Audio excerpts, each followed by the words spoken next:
at this time in our country to say that we're a community that welcomes, that embraces all people. We're a welcoming and a loving community. So we're standing here against any kind of racism, profiling, any kind of hate speech. We welcome one another with open arms.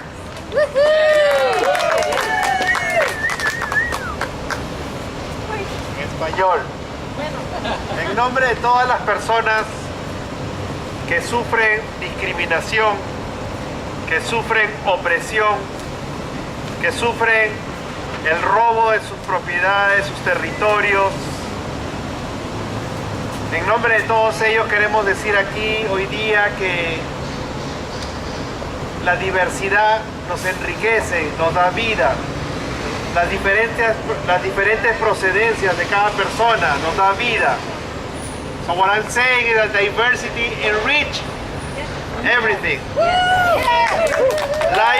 Life is only possible because diversity.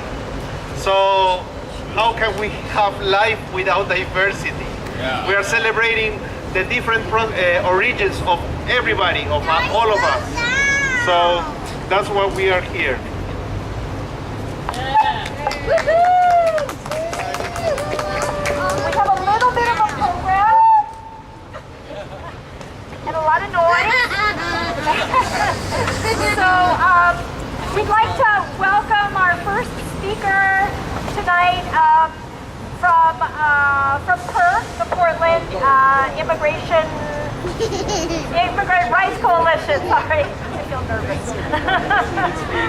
Eric Vega is here. He's a representative of PERC, Portland Immigrant Rights Coalition, and also a member of Enlace, which is the national group that is doing private prison divestment and has a measure on has a resolution before our city council to divest Portland funds from Wells Fargo, which is one of the prime funders of private prisons, and all of the discrimination and really tragic, inhumane things that happen there. So Eric Vega from PERC and Enlace. Hi everybody, thank you for being here. I'm going to try not to use the microphone. Can you hear me okay? Yeah! So I'm representing Enlace and I'm representing PERC. And PERC has been around since about 2006. And what we are about is bringing justice to the question of immigrant rights right here in Portland. And Enlace is involved in taking on Wells Fargo. I'm sure you've heard of them. What we say is that there has emerged in this country a for-profit industry. A for-profit industry that preys on punishment and the detention of people to make money, and we think that's wrong. What I wanted to talk about just for a moment is that we're ending an important political season. It seems like it's endless.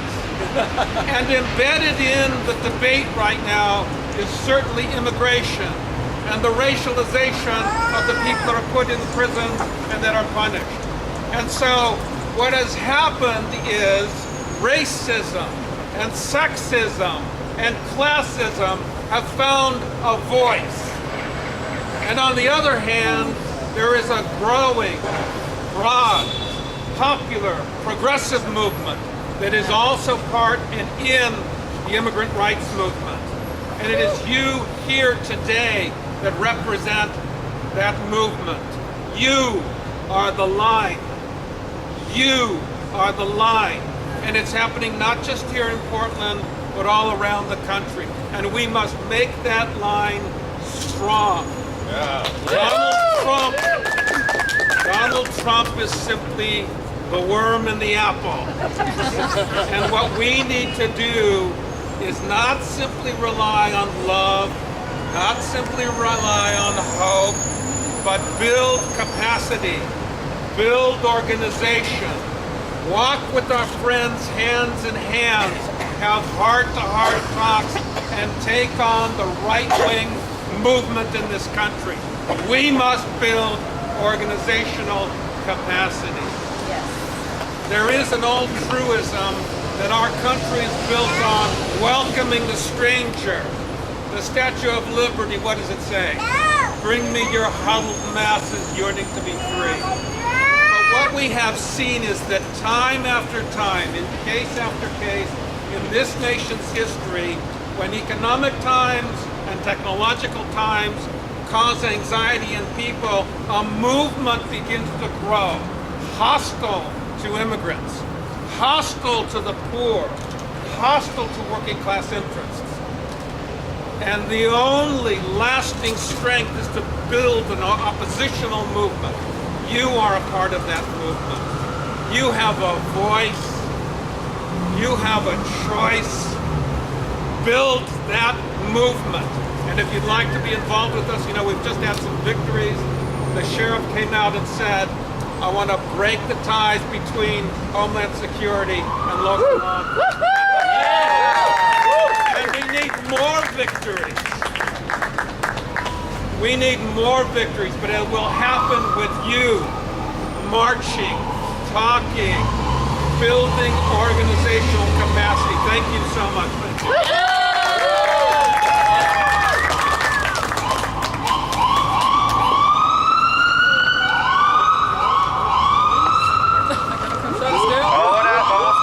Vamos a escuchar la ambulancia.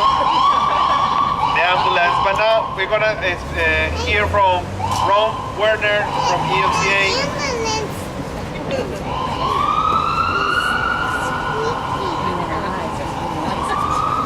Yeah, Ron and Avery, yes.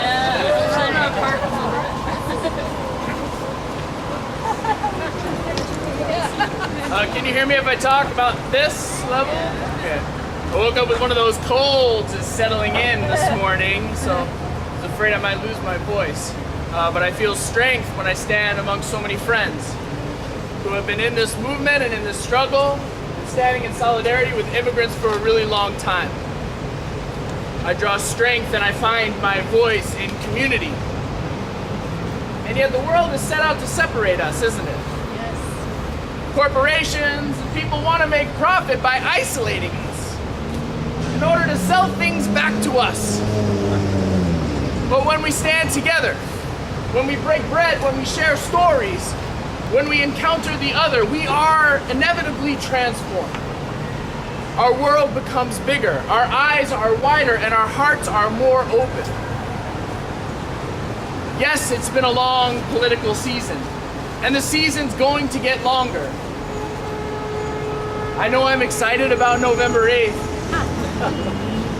but November 9th is going to be just as tough, isn't it? Regardless of who wins.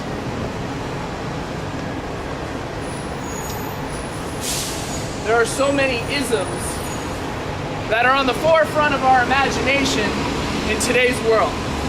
Racism, sexism, we see Islamophobia running rampant. But so many of these great isms have been a part of the story for a long time. We just have a face to see it. And so there's been communities and individuals and friends who I would have never expected to speak out for the first time or show up for the first time are showing up and speaking out for the first time, and that gives me some hope in this time. It's an occupational hazard that I have as a pastor. Is that I believe in transformation. I believe that change can happen. I've seen it too many times. From even the darkest of places, light can come. From the deepest of waterfalls, life, flora and fauna spawn all around. The water that splashes. And so I'm encouraged by the awakening that's happening in this time. People who are sharing their stories for the first time, who are coming out of isolation and turning to community. How will we invite them into the movement? How will we call them in? Is there space at the table for new voices to come in and make a stand for immigrant justice, to speak out against Islamophobia, to tear down institutional, structural racism that has been a part of our country's history since the beginning? come today as a pastor to stand with friends, to stand in solidarity with those who are living in fear, who are living in the shadows. But I also come as a dad. This is my daughter, Avery. She's 3. My other daughter, Dylan, is over there. She's going to be 6 this week. Yeah. My daughter, Dylan. Yeah. Feliz cumpleaños. My daughter, Dylan, started kindergarten this year at Harvey Scott School in Northeast Portland. And it's been amazing as I hold her hand and wait in line with her every single day. She's in their Spanish immersion program. And it's beautiful. And I hear echoes on the playground from the kids about Donald Trump.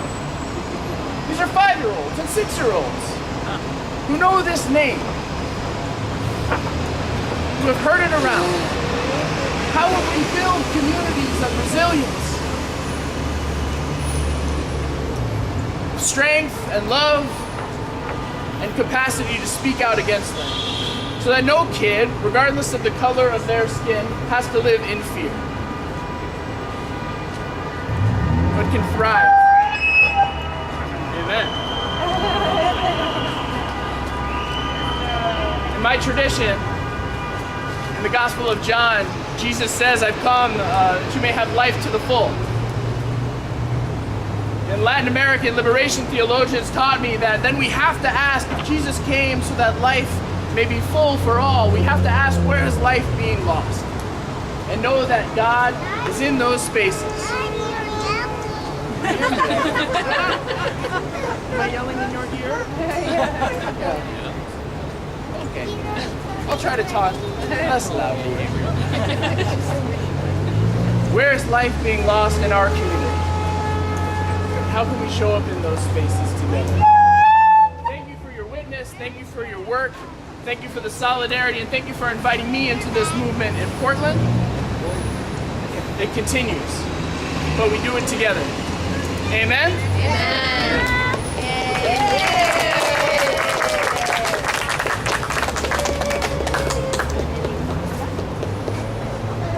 Y ahora, bueno, muchas gracias Ron por las palabras.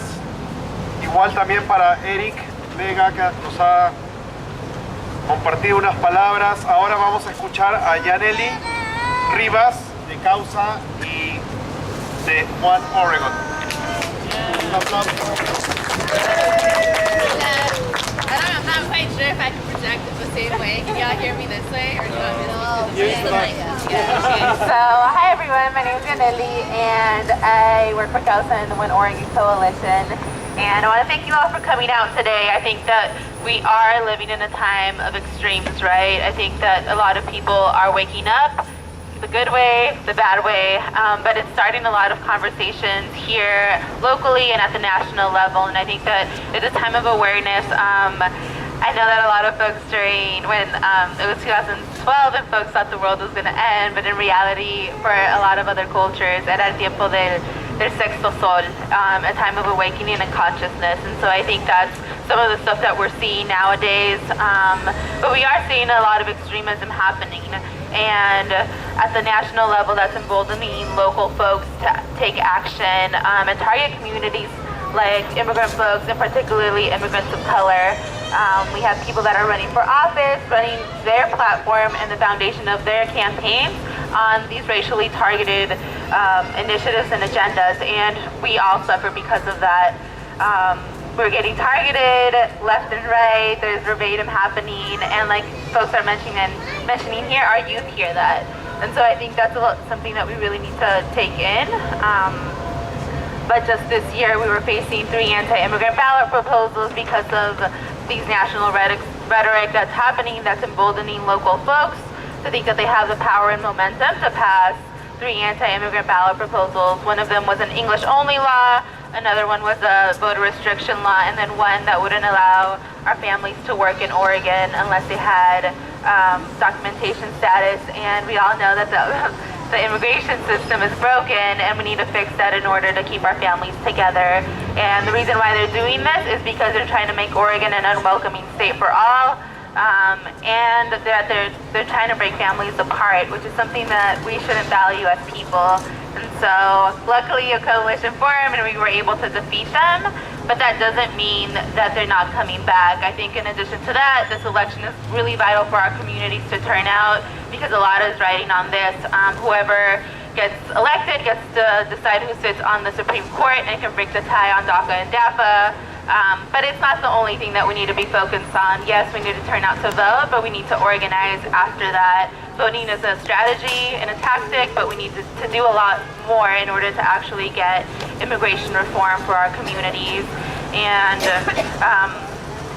so yeah, we're going to be facing additional anti-immigrant ballot proposals for 2016, and one of them being IP6, that's trying to increase collaboration between ICE and law enforcement. And that's something that you all really work on, and you all just got Mike Reese to come out in support of building trusting communities in Monoma County, but this is not the case that everyone's trying to push forward. And so we need to organize and we need to unite in order to create an Oregon that treats everyone with dignity and respect, and I invite you all to join us in that fight.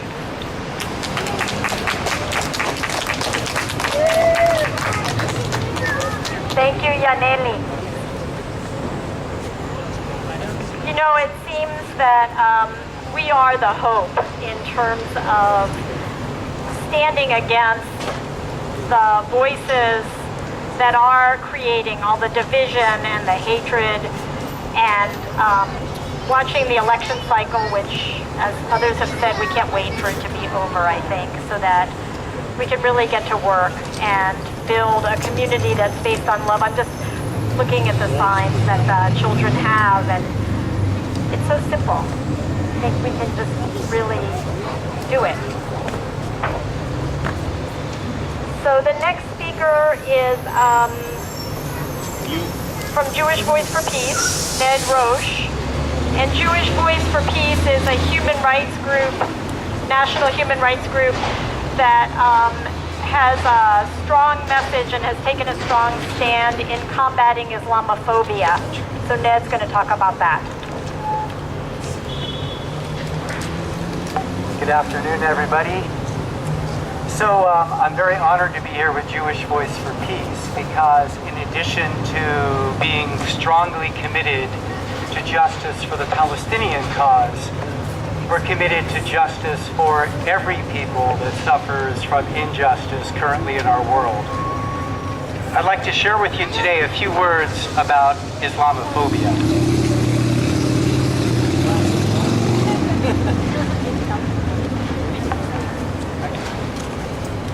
All right, so the most recent presidential debate revealed the deeply held Islamophobic views of both candidates and political parties. Both candidates responded to a question by a member of the Muslim community who asked, "How will you help people like me deal with being labeled as a threat to the country?" Trump said, "We have to be sure that Muslims come in and report when they see something going on. When they see hatred going on, they have to report it." While Clinton answered, "We need American Muslims to be part of our eyes and ears on our front lines." And they each then spoke about defeating ISIS, as if that were a natural part of the conversation when talking about Muslims in the US. This view that conflates Muslims with ISIS and requires Muslims to demonstrate their allegiance to the US by identifying and reporting those bad Muslims feeds into the racist and anti-Muslim propaganda about who commits acts of violence in the US and who is responsible for that violence. Acts of violence, even if they are not called terrorism, a term that is discriminatory in how it gets used, are committed by every race and religion, and disproportionately, I need to remind you all, by white men.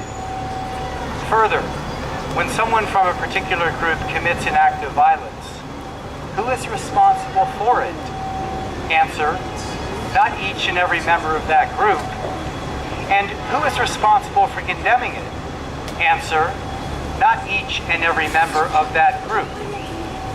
Also missing is any analysis that addresses US-sponsored racial violence, both within the US and across the globe, which is exactly where discussions of who is responsible for violence should begin.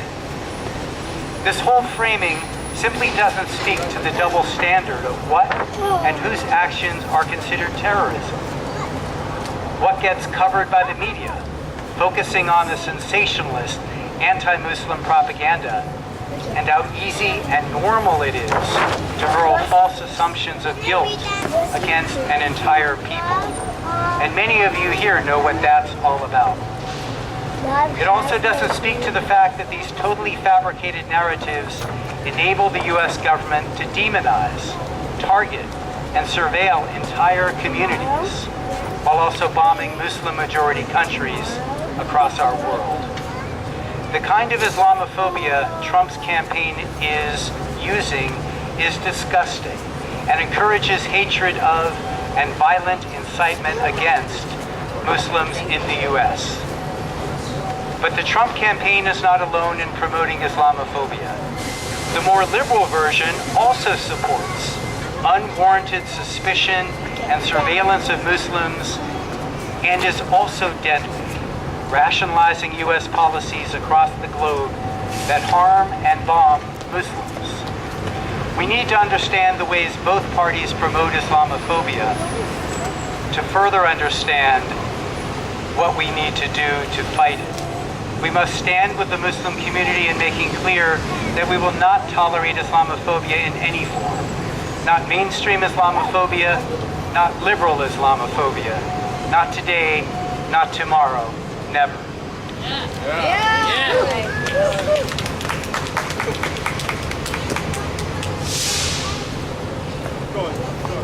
Thanks, Ned.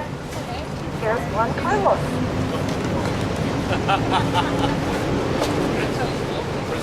Learning this on the fly here.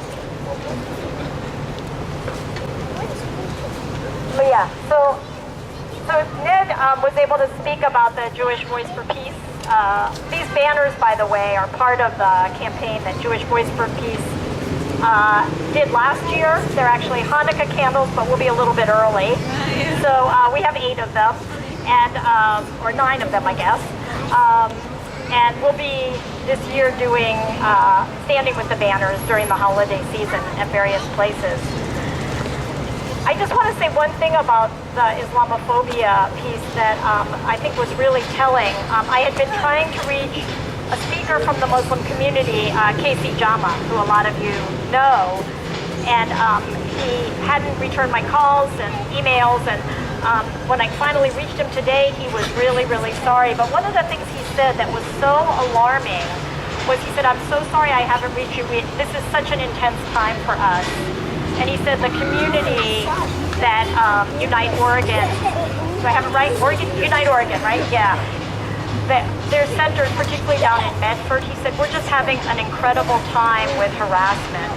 And in fact, he said, we are all so afraid on our staff about the day after Election Day that he said, we've just been having one meeting after another. So, you know, his apology, I think, I said, no, don't apologize. Just how can we stand with you? How can we be there? And so I think we have to remember that brothers and sisters throughout the state are really, really suffering. And, you know, we have to have their backs. Yeah. Okay. Next is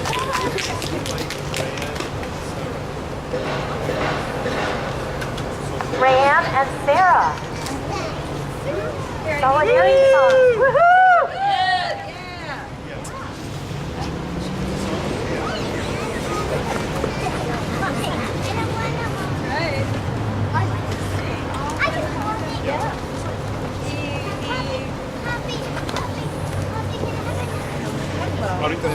Para la velita, ¿quieres?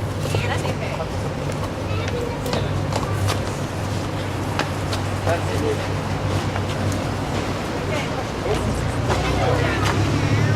So while we are lighting our candles and looking at the light, I encourage you to focus on that light. In these dark times of fall, turning towards winter, we need to find the light in ourselves and one another and in the world. And we know it's not enough just to vigil, just to vote, just to pray, just to march, just to sing. But each of those pieces together are part of our broader movement of organizing for change. And tonight I ask you to sing with us. We're going to sing our voices together. And really think about the words that we are saying and how we can live these out in our lives.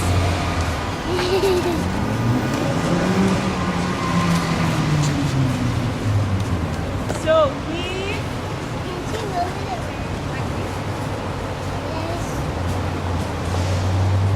are going to start with Ain't Gonna Let Nobody. I think those folks have the song. Please join us. Ain't gonna let nobody turn you around, turn me around, turn me around. Ain't gonna let nobody turn me around. I'm gonna keep on walking, keep on talking, gonna build a brand new world. Ain't gonna let the administration turn me around, turn me around, turn me around. Ain't gonna let the administration turn me around. I'm gonna keep on walking, keep on talking, gonna build a brand new world. Ain't gonna let the ice agent turn me around, turn me around, turn me around. Ain't gonna let no ice agent turn me around. I'm gonna keep on walking, keep on talking, gonna build a brand new world. Let nobody turn me around, turn me around, turn me around. Ain't gonna let nobody turn me around. I'm gonna keep on walking, keep on talking, gonna build a brand new world.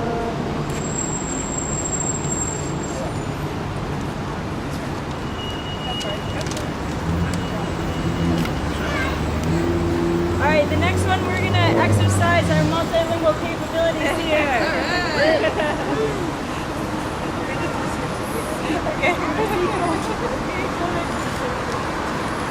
While I'm on my way to heaven, We shall not be moved. on my way to heaven, We shall not be moved. Us like a tree that's standing by the waterside. We shall not be moved. We shall not be moved. We shall not be moved. Us like a tree that's standing by the waterside. We shall not be moved. No, no, no nos moverán. No, no, no nos moverán como la nave del río.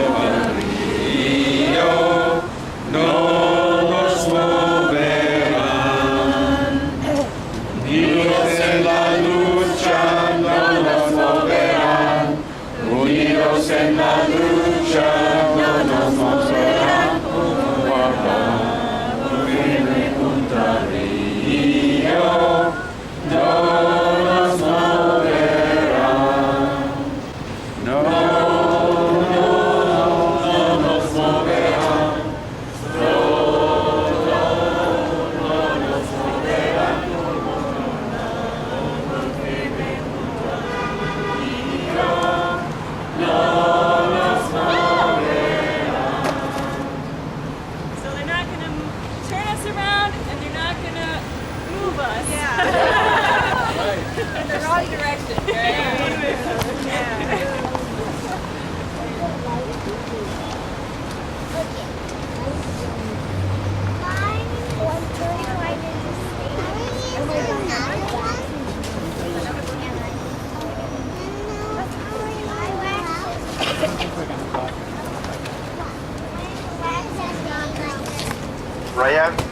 say something beautiful.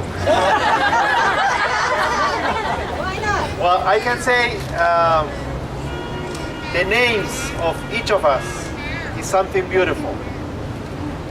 Because our name is a call, also a call from life. Bob, Juan Carlos, Ben, Beth, Stephen, each of us, our name is a call to be authentic, honest, in this only life that we have, that is very short. So we are here because we want to live deeply, profound, and enhance all our love in solidarity with everybody, with all the people, while we are in this journey, in this human life. Very short, so nobody needs to clinch to something or be fear about the difference. We need to cross the borders, we need to live with all our heart. So I get back to our names again. If something beautiful we have here is our names, our call, our vocation, our human life, and we are celebrating this. Maxine?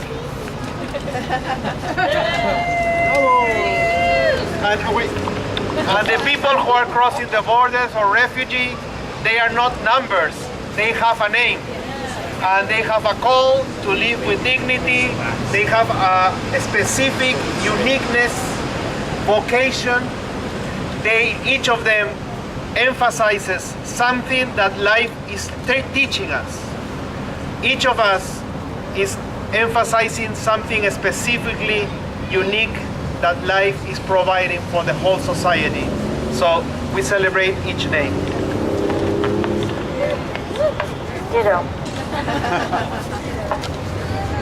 Also, I think what's so beautiful is just to look around at who we are. We're a small group, but we're such a powerful group.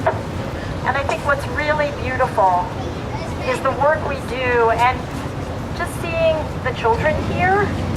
I think what's beautiful is that we can all say that we're here for the hope, for their future, for our children, our grandchildren, and for all children and grandchildren in the world. That's so beautiful. So maybe we could just end with a moment of silence and just feel our presence and our power and our beauty together.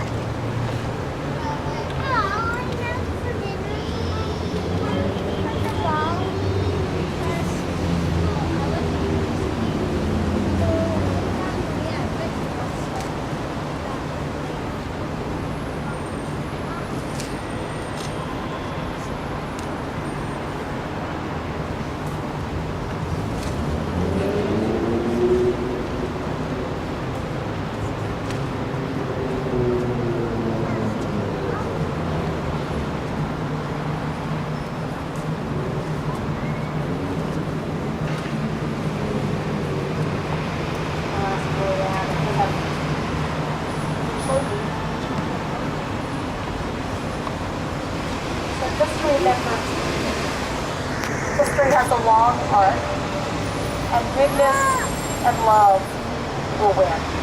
And votes. Oh yeah, and vote your conscience, whatever you feel is right. Don't forget there's ballot measures. 97. Yes, Needs a yes. Needs a yes vote.